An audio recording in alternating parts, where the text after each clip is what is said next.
I think you're right. I think ITV says their back catalogue is about 90,000 hours, which I calculate is about 10 years of continuous viewing. So I'm not sure exactly what that includes. And I suppose that's the big question. What mix of drama and other formats is in there, and what advertisers pay to be on ITV3 compared to, say, some primetime viewing on ITV1. But I think that back catalogue combined with the current programme franchises has got to have a lot of value. And I think that's one reason why I would see the business as cheap at the moment. It's very hard to know what an external buyer would pay, but back in 2019, there was another TV producer listed on the London market called Entertainment One, which was best known for producing Peppa Pig programs at the time, but also did produce some adult drama, I think. Back in 2019, Entertainment One was sold to Hasbro, the American toy company, for $4 billion. So at the time, that was equivalent to about 16 times EBITDA for Entertainment One, so a kind of gross measure of profits. I suppose the valuation would probably be less today, given where the market is and given the impact of higher interest rates. But if we value ITV Studios at the same multiple, we'd get about £4 billion, which right now the entire group, including the television business, is valued at about 3.9 billion, including debt. So for me, ITV Studios is undervalued, and probably the latent value in the business, if it can continue to deliver growth, then some of that value will hopefully come out and be reflected in ITV's share price, especially given the above average profitability of the business as a whole.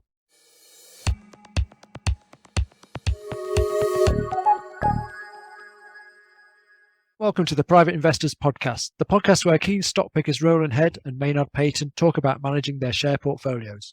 Roland writes about his dividend stocks at rolandhead.com, while I write about my small caps at maynardpaton.com.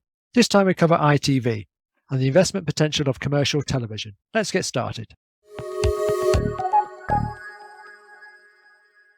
Roland, you own shares in ITV and the company issued results the other week. So what did you think of those results?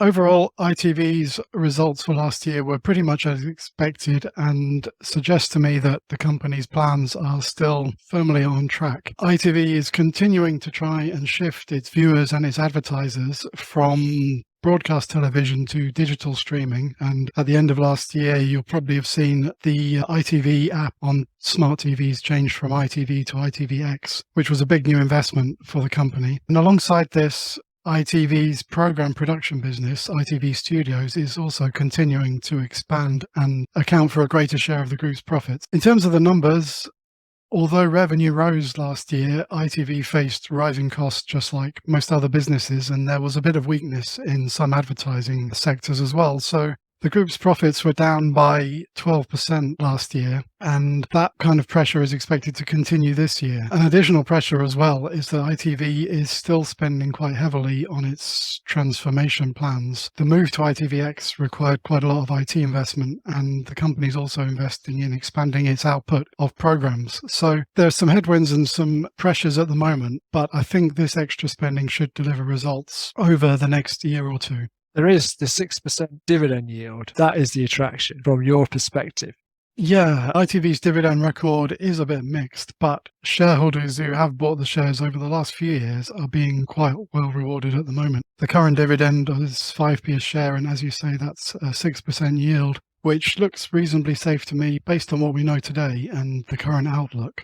So it's a high income stock at 6% yield, 80 pence per share. I did look at your website, rolandhead.com, and I could not find any mention of ITV in your website portfolio. So why is ITV in your personal portfolio collecting this income, but not in your website's portfolio? The ITV is something of an exception because I bought the shares outside of the framework that I normally use. Now, perhaps that's a risk. Perhaps I'll come to regret it. But right now, the reason I'm continuing to hold on to my shares and I'm quite happy with the position is because I do think the business is undervalued and has some attractive underlying qualities. And I guess my hope is that over the next year or so, the market will start to recognise this or will share this view.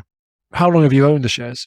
I've held ITV shares since 2019. I originally bought them at 130p, and then I topped up in April 2020 at 58p, which brought my average down a bit. I have sold a few shares since then, so the cost price of my current holding is 110p. So what's the general bull case then for ITV? Because you've talked earlier a little bit about headwinds. So presumably you're still positive on commercial television, despite that these headwinds and all the digital alternatives that seem to be emerging.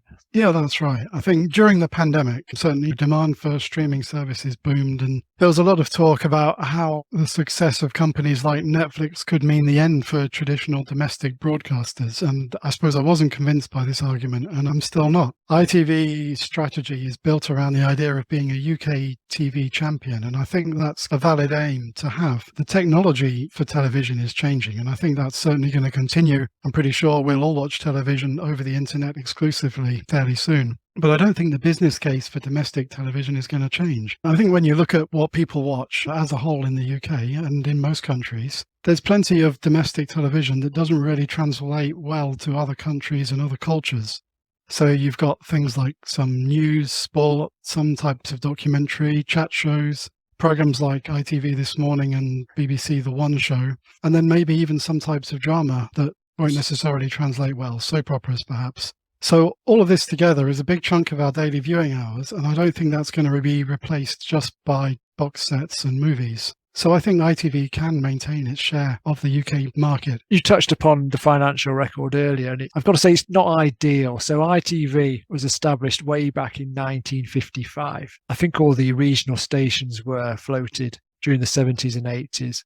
They all merged together in the 90s, and then ITV itself, as we know it now, that was formed 20 years ago when Carlton merged with Granada. And since the merger, revenue's grown from 2 billion to almost 4 billion pounds. Profit at the time of the merger was 200, and it peaked at 600 million in 2014. And since then, let's say profits have stagnated at best, about 500 million pounds, depending on which profit measure you look at. And the dividend, which is important to you, that disappeared during 2008, 2009 and the banking crisis back then, and also disappeared again during the 2020 and the pandemic. So I guess ITV is sensitive to economic events. Companies, when times become tough, they cut back on their marketing, cut back on advertising. And in this tricky economy now, you think, are companies going to cut back on advertising? Because I think advertising at rates at the moment, or the volume of advertising on ITV perhaps, is struggling a little bit. Is that your view on things at the moment? I think this year is definitely going to be difficult, and certainly even by ITV's own kind of guidance, this is expected to be a low point in terms of profit, as I think spending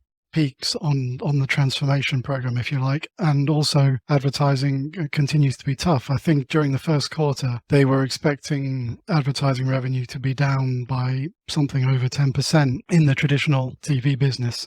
There is the studios business. So back in the day, ITV, 100% of its network revenue was advertising. And now, last year, that was 52% because it's broadened into the studios business, which makes programs for ITV and sells them to other broadcasters in the UK and overseas as well. So studio revenue was 15% of total revenue 10 years ago. Now it's 40%. And overseas sales were less than 15% of total sales 10 years ago. Now it's 36%. And the bulk of that comes from this growing studios business. So I didn't realize before looking at ITV for this podcast was that ITV has production facilities in France, Germany, Australia, Scandinavia, and the United States, all making programs in those countries for broadcasters in those countries. So there seems to be lots of international opportunities for ITV. I think that's probably overlooked by a lot of UK investors. They just think ITV, it's just serving adverts for UK people watching Coronation Street. And I think there's more to ITV than that. If you think of Love Island, which I must admit I don't watch, but people watch it all around the world,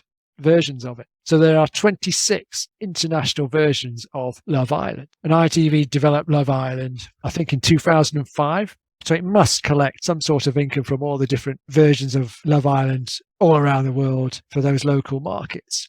The Voice, which I think is a talent competition, that has 72 overseas versions. So presumably ITV's collected all this income from all these versions. So if they can hit upon a really popular program format, such as Love Island, and then distribute it all around the world in different formats, they can generate lots of income for not much in terms of ongoing creative work. So it's just a matter of finding these fantastic popular programs, I guess.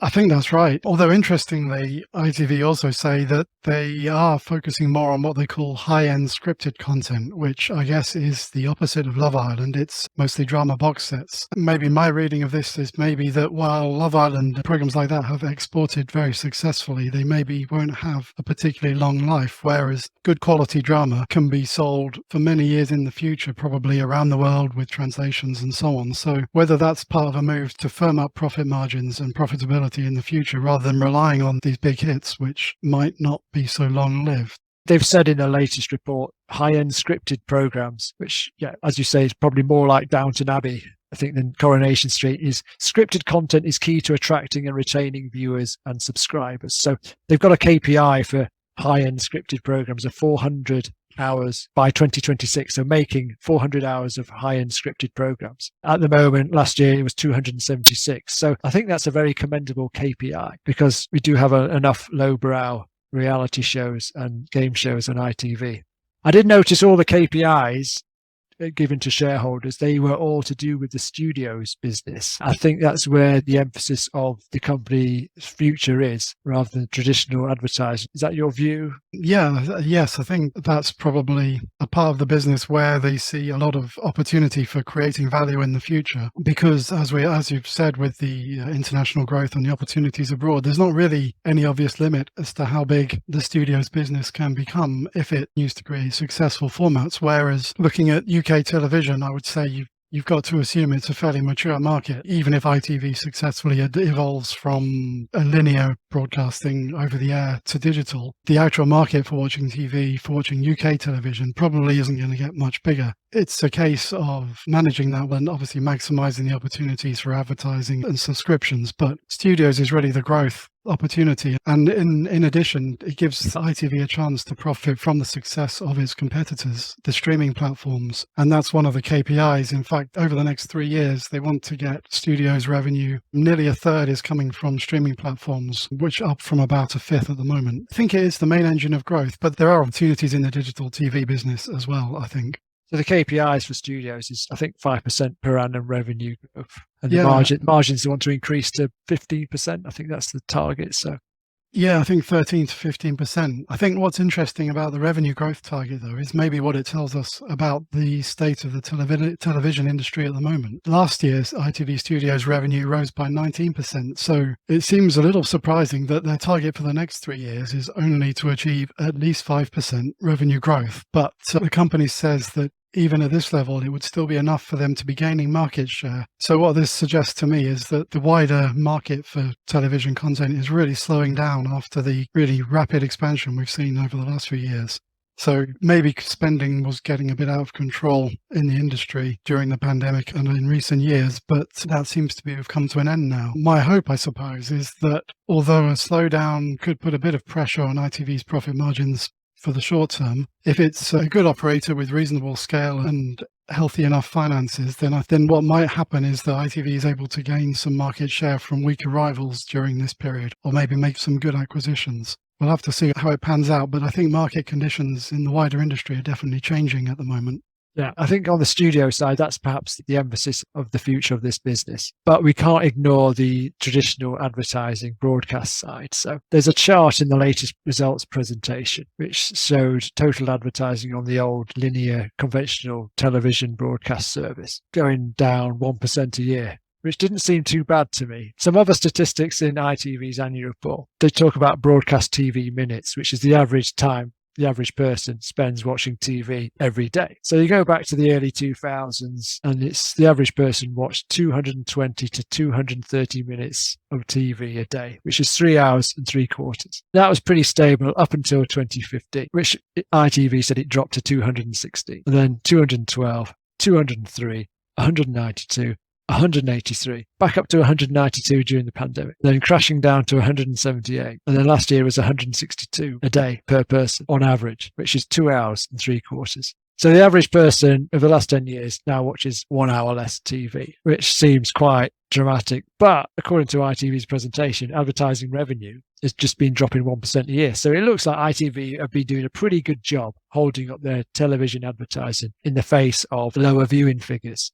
So YouTube, which is where everybody's now watching, the average person spends 43 minutes a day watching YouTube. Streaming services, 38. TikTok, 11 minutes. So looking at those stats, ITV have done a pretty good job in holding their own in terms of traditional linear TV advertising. So the question is, I guess, will the digital advertising, is that going to offset the ongoing structural decline of traditional TV linear advertising? Do you have a view of one balancing the other? Certainly the hope that one will just cancel out the other and the overall results will be fairly stable. I'm not sure it will work out quite that smoothly, but certainly digital advertising revenue is rising much more quickly. The company's target is for digital advertising revenue to be growing at a mid-teens level over the next few years and to reach 750 million by 2026. And talking about hours of viewing, you mentioned the decline in hours of the linear TV business, but obviously ITV's streaming viewing is rising quite steadily. And last year, for instance, the number of streaming hours rose by around 100 million hours,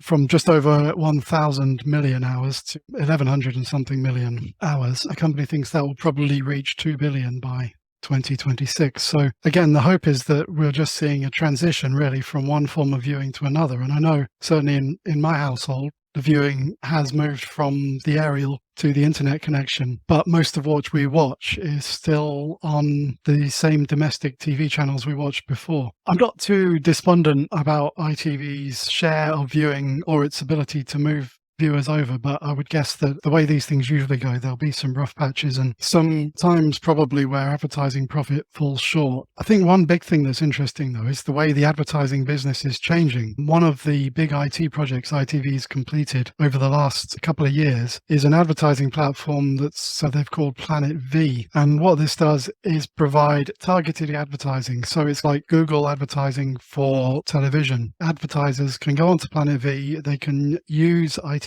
data set, which covers 37 million registered users, and they can say who they want to see their adverts, what kind of profile and all the rest of it. So what it means is, I suppose, if you and I are watching the same program on ITVX, we may be shown different adverts. And what I'd like to know more about really is the profitability of this advertising compared to traditional linear advertising, because I don't think the company's really shared much on that yet. They haven't, no. But that's the hope of Planet V, is that it's presumably very scalable. It's all done online. You're the advertiser, you upload your advert, you book your slot with the programs, and there's no sort of human interaction.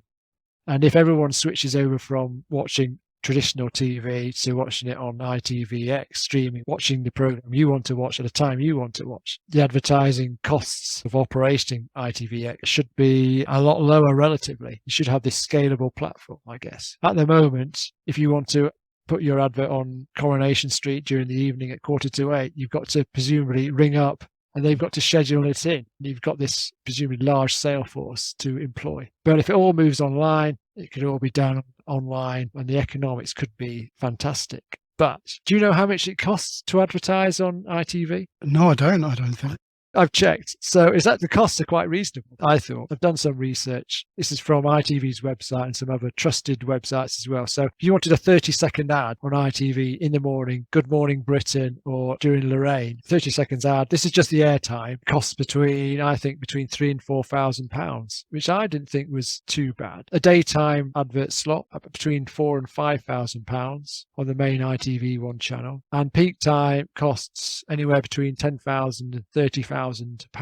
So you compare that to Channel 4, and again, a 30-second ad, just the airtime, £1,000 during the day. Channel 5, £800. Sky 1, 30 seconds during the day, £200. So I don't know how many people are watching Sky 1 during the day. Those costs are all national. Your advert gets aired across the country. With ITV, you've got all the regional broadcasters, so you can target a particular region. For London, if you wanted to advertise, again, 30 seconds on a Saturday night peak, which is Ant and Dec's Saturday night takeaway, 30 seconds, London area, £7,000, which I didn't think was too extravagant, really. And at the other end of the scale, Border Television, which services Southern Scotland and Cumbria, 30 seconds, 11 o'clock at night or later, £6.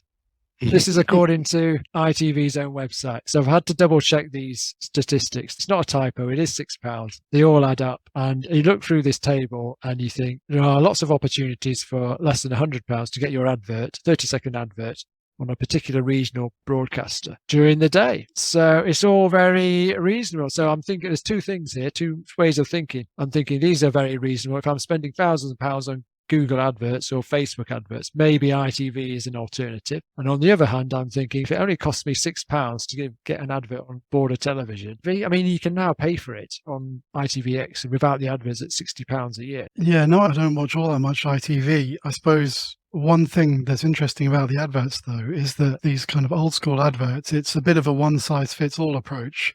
They seize the same adverts, and of course, it's during an advert break. And so how many of us get up and go and make a cup of tea or mute the adverts? The adverts often get muted by some people in my household, and I know I'm probably not the only one. So what you question is whether these targeted digital adverts can be much more effective maybe than the blanket advertising that we've seen in the past. But it would be very interesting to know just what sort of result big brands expect to get from paying for these adverts, because you certainly see some of the same adverts many times, don't you? But yeah. So no, I'm not a big TV watcher, and I wouldn't pay just to get rid of the adverts. That wouldn't be worth it for me, but I can see the attraction, and I think it makes sense for ITV to trial different price points and different subscription options, because just to learn really how people will react and to see whether, for instance, the license fee model could change in the future. So it makes sense for them to be experimenting a bit at the moment to see what might work. There are ITVX, a UK version of BritBox, which I think is the same thing now. ITV have said there's 1.4 million subscribers to those two services paying £60 a year, which is not bad. I thought, yeah, there's 1.4 million people around the country wanting to watch ITV without the adverts and prepared to pay £60 a year. So that's encouraging. Shall we talk about the valuation and the rating of these shares? Because there's a 6% yield. PE is about 9, I think. The low rating. So I've looked through the accounts. I think there's 3 reasons for this low rating. So there's a pension deficit, which is perhaps not surprising given this business has been around since 1955. There's a defined benefit pension scheme. And over the last 2 years, ITV has pumped in £200 million into this scheme. And none of that's been charged against the income statement due to complicated accounting rules. And so the next few years, ITV is going to pay in £62 million, £67 million next year, and then £47 million a year after that. So all that money as well is not going to be charged against profit. And so there's a distortion between what ITV are reporting as profit and earnings and also the cash flow, because a lot of cash is being pumped into this pension scheme. So having looked at the scheme, I think these payments are justified. It needs more money going in. Assets of 2.4 billion, which are invested mostly in gilts and bonds, and they've got to pay out £150 million a year to the pensioners. So those sums suggest to me, yes, this money is needed and probably need some more as well. So that's not great. So that's one reason. Second reason is the studios business, which I understand why they're getting involved in the studios. You can make great programs like Love Island and The Voice, but they need extra money to make these programs up front, because you need to make the programs first and then broadcast them, and then you get your income from the advertising. So it's about £150 million a year, I think, pumped into new programs in advance of them being broadcast. You spend the money first, big sums, and then the money comes in from advertising later. So there's a bit of a gap between the cash flow generation there. Conversion from profit to cash on that basis, not great. And then the third reason is exceptional items. So every year for the last 10 years, ITV has recorded some sort of adjustment or exceptional item to its accounts, and they add up to £1 billion, which when you look at the profits over those same 10 years, pre-exceptional profits of 7 or 8 billion, it's significant amount of adjustments where you think, are these genuine adjustments? Is this just part and parcel of operating a television business? Adjustments, upfront studio money in terms of productions, pension deficit. I think there are 3 reasons for the low rating. What's your verdict on those? Do you think they are explain the low rating? Yeah, I think you're probably right to some extent that adjusted numbers do put a bit of a spin on things. And certainly at the moment, especially the extra investment in program making for ITV Studios and also for the launch of ITVX, they spend more on making content available. As you say, that will hopefully anyway take a little while before it starts to generate higher profits and stronger cash flow again. But I suppose looking at the company's performance in the past and last year as well, it's still fairly profitable business. Even on a statutory basis, the operating margin was still 14% last year. And I think the return on capital employed has been around 20% fairly consistently. So what that suggests to me is the ITV is able to generate attractive returns on its spending decisions, at least for a large part of the time. I think really the low valuation is mostly not so much the quality of the business, but reflecting doubts about its future. And for me, the strategy is logical and really probably the only choice. And I think the ITV Studios business is probably undervalued at the moment. I would definitely agree that the television business, I would only put that on a low valuation. As I've said already, it doesn't really have much growth potential. I don't think UK television is already well established, and I don't see it getting much bigger. But I think studios could be worth a lot in the future if it can execute well and just grow steadily. One exceptional item I did spot last year for last year's accounts was the death of the Queen. So this was a charge in the accounts for £16 million.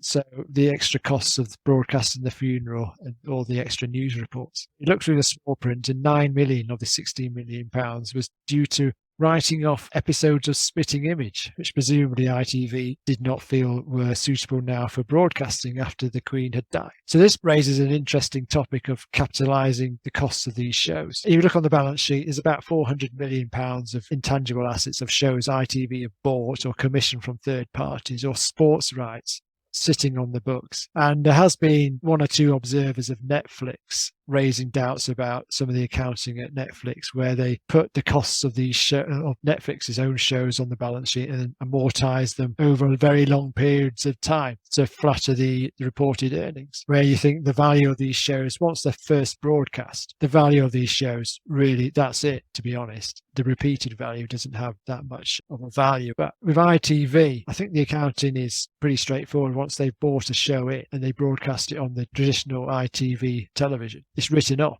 So that seems pretty straightforward. But it does make you think about the back catalogue here. So if you think about ITV3, it's full of repeats. So today, ITV3 is showing Midsummer Murders, which is the episode was first shown 20 years ago. Heartbeat, 25 years ago. Poirot, I think 32 years ago. And Man About the House, this is probably before your time, but Man About the House, Richard O'Sullivan and Eupha Joyce, was the episode this morning was first broadcast in March 1976. So it's 47 years old. So it does make you think, hold on, they're still broadcasting these programs for decades, but they must have a value because they've advertisers are advertising in the middle of these. Perhaps is there some hidden value here in the back catalogue? What is the book value of Man About the House? I don't.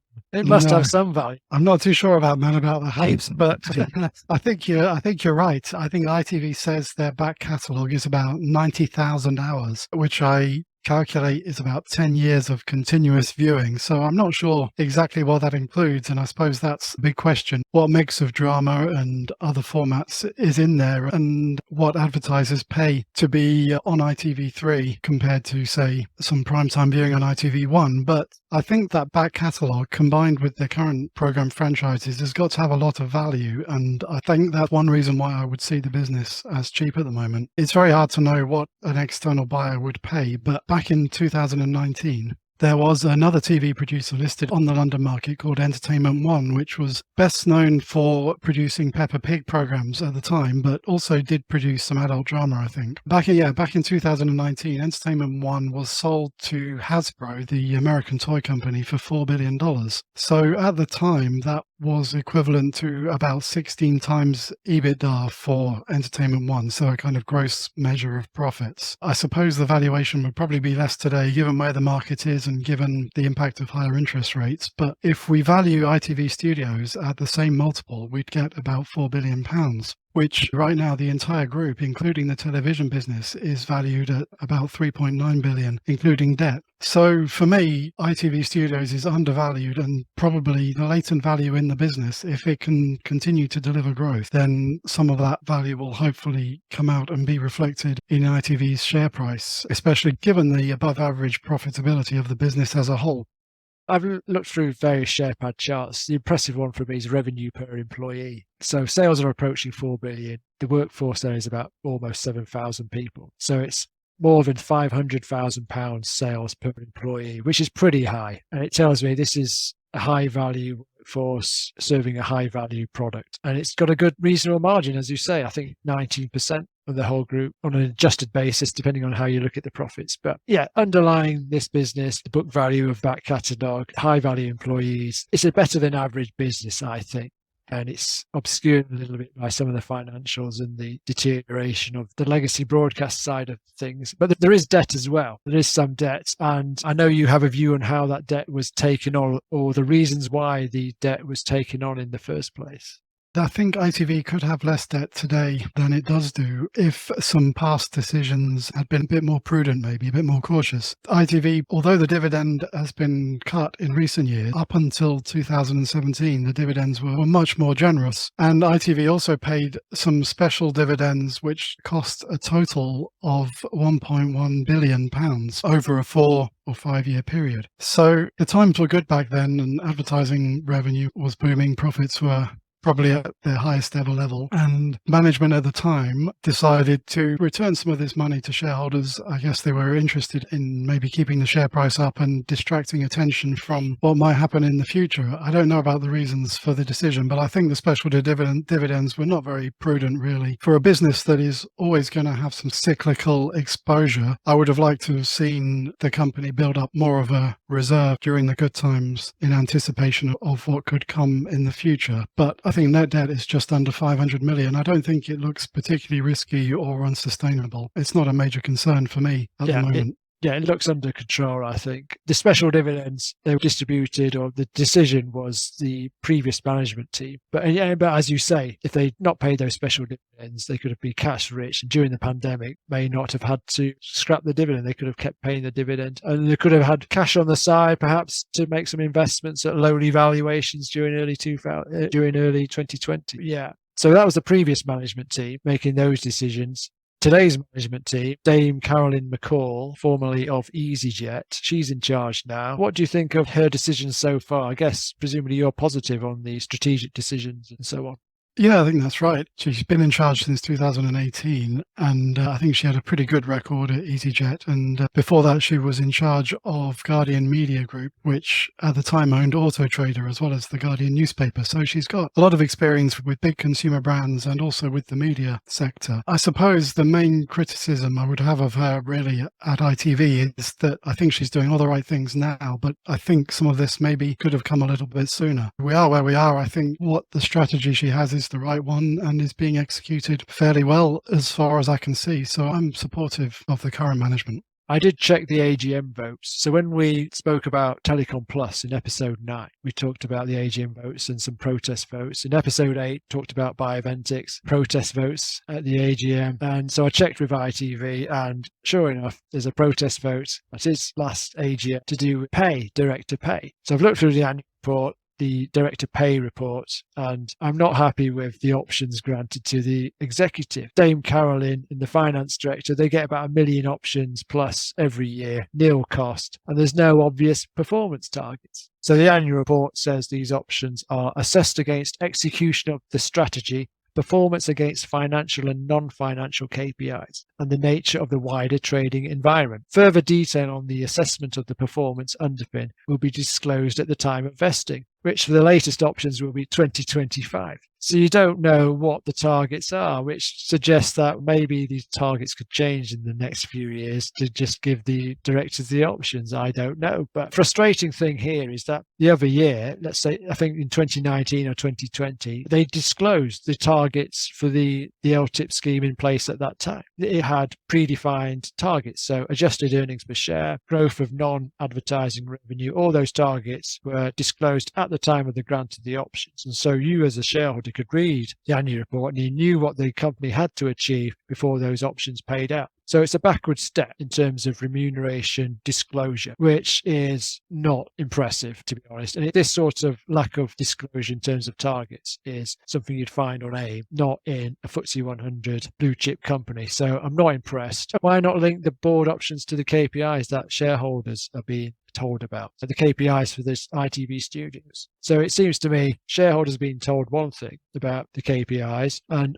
the director options, they're all linked to something else, which we don't know anything about. So not impressive. Yeah, not happy about that.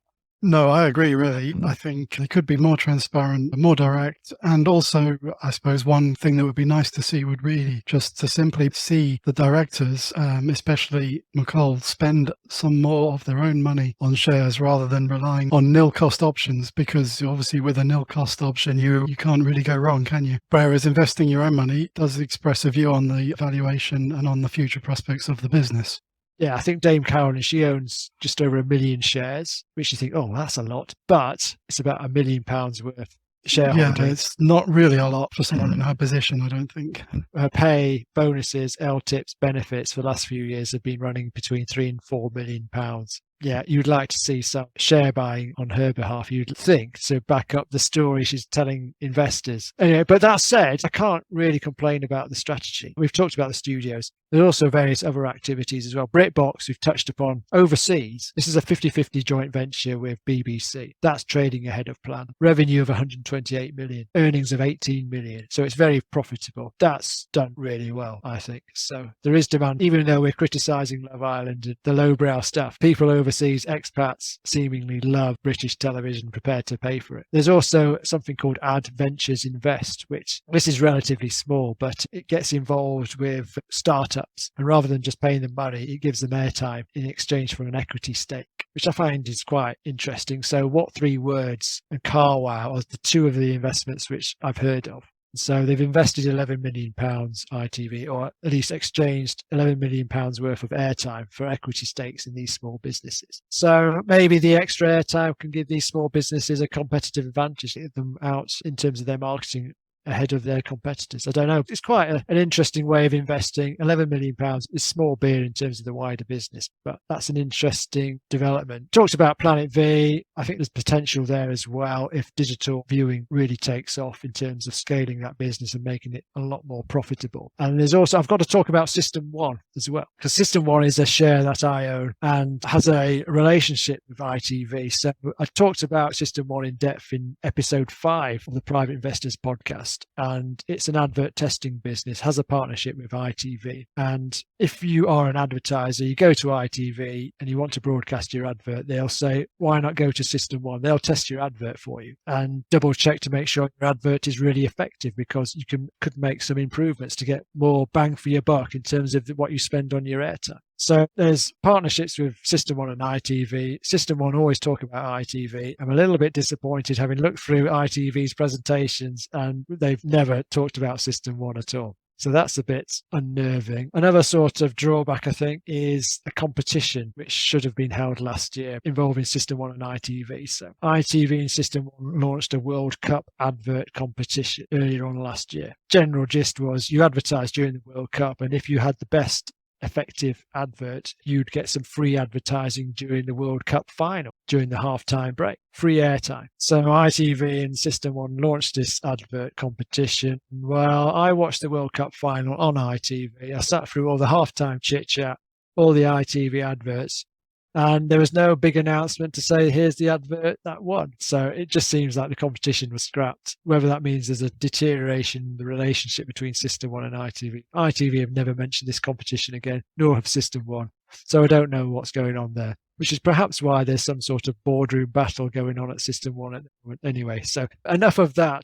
So let's talk about the valuation again. So 80 pence per share, 6% yield and 9 times earnings. Is all the difficulties of this business all in the price now? What do you think? Yeah, I think there's a good chance the bad news is in the price. This year maybe still carries a bit of risk because ITV can control its own performance, but the wider environment and the outlook for the economy is still probably a bit uncertain, I would say. So I think there's a little bit of a risk of disappointment this year, but overall, I think that the shares, based on last year's performance, I think the business looks cheap and in reasonably good health. I think the strategy makes sense and should hopefully deliver medium-term growth. On balance, I would say the shares look attractive to me at the moment. What about you? Would you take a more cautious view or are you cautiously optimistic? ITV is better than I thought of. Having looked at ITV now, I think it is better than I expected. I think the strategy, I can't have any complaints about the strategy. Going into the studios, they could make some really good programs and generate license income from that. Also, the Planet V project, I think that's got potential to have a really scalable business if everybody migrates from watching normal TV to streaming TV. Adventures Invest, I like that. Investing in those little startups. BritBox is doing well. The strategic plan, I think, is as good as can be expected. I'm not enthusiastic about some of the financials. The pension deficit seems to be a bit of a black hole here. Exceptionals, I don't like all the exceptionals. Don't like the management options. I should also say, I guess there's some sort of M&A opportunity here. Maybe. There's the back catalogue. Could someone come in, one of these big American media businesses, international businesses, Amazon, something like that, think, oh, there's some sort of opportunity here. I don't know. So I'm a bit mixed. I guess in terms of the income, there's a 6% yield in my portfolio at the moment. There are at least 2 other shares yielding 6%, but they have better balance sheets and also management, which I think are more aligned to external shareholders than ITV. So I did say in late 2009, when I was a share tipster, I did this presentation and I talked about some of the shares I liked and some of the shares I did not like. And one of the shares I did not like and actually said I would never buy was ITV, because of the structural decline in conventional TV advertising and viewership. So I'll never buy ITV. And at the time, the shares were 50 pence.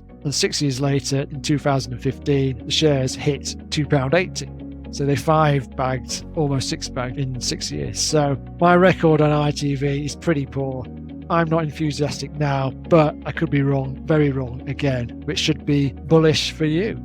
I'm certainly cautiously optimistic about the future, and I think a lot of bad news is priced in. So yeah, I'm quite comfortable continuing to hold the shares I have at the moment. I don't have any plans to buy or sell, but if I didn't own any, I think I would consider them as a potential buy. I think the business as a whole could be in quite a good place over the next few years. If you can get through 2023 without any unexpected problems, then I think there's quite a strong outlook. Well, that's it for this time. Thanks for listening to the Private Investors Podcast. If you enjoyed the podcast, please let us know by liking, subscribing, or even leaving a review. Until next time, thank you and goodbye.